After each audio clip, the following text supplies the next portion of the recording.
Jobs are down. Money is down. Rent is going up. Groceries are going up. PBS just got its funding cut, and by September 30th, they're going to be up out of here. But we're getting a golden ballroom in the White House. Yay! I want to be very clear. Trump's people have been taking credit for this economy. You let them. Because it's ass. The Midas Touch report just said that the jobs are down. That this shit, you haven't seen the likes of this type of shit since the Great Recession. That was 08. That was 09. Not the Great Depression. We said the Great Recession. All right? And I lived through them times.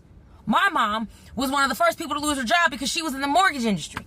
I remember we were at church on a Sunday when she found out her job went under and she had no job. But mind you, his people are out here right now lying to everyone's fucking face talking about, oh my God, jobs are up. We're up, we're up, we're up, we're up, we're down. We are down bad. That little 4.2% of unemployment, I promise you on everything. That number is way worse than they were. Like I said, I don't even know what to say anymore other than this can't go on this way. You cannot genuinely fuck over this many people and then think that you're not going to see serious ramifications behind this. Because in the same breath, you're not doing anything about the fact that rent is skyrocketing.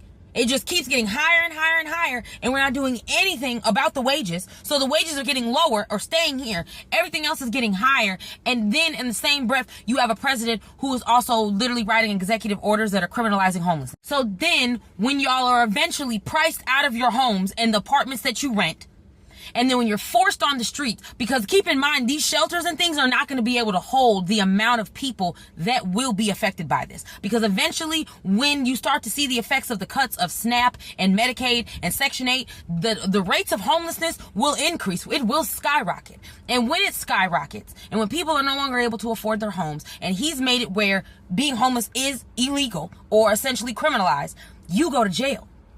And I don't think it's far-fetched for me to think that like rich billionaires, places like BlackRock and like Jeff Bezos won't come up with things like little neighborhoods to put you guys in.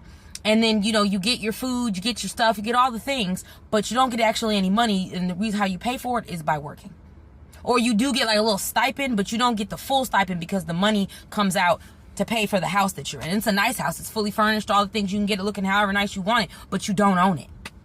That's essentially where I feel like it is. And the only way, and like, that's how they get you into the start of it. That's how they started off, by rounding up all the homeless people and putting them there. And essentially it's slave labor without the prison part. You feel like you're free because you get to walk to the little Amazon grocery store and go to the Amazon movie theater and, you know, go hang out with your friends at the Amazon restaurant. You think that you're free, but you're really actually not free. You know what I'm saying? You're also a slave.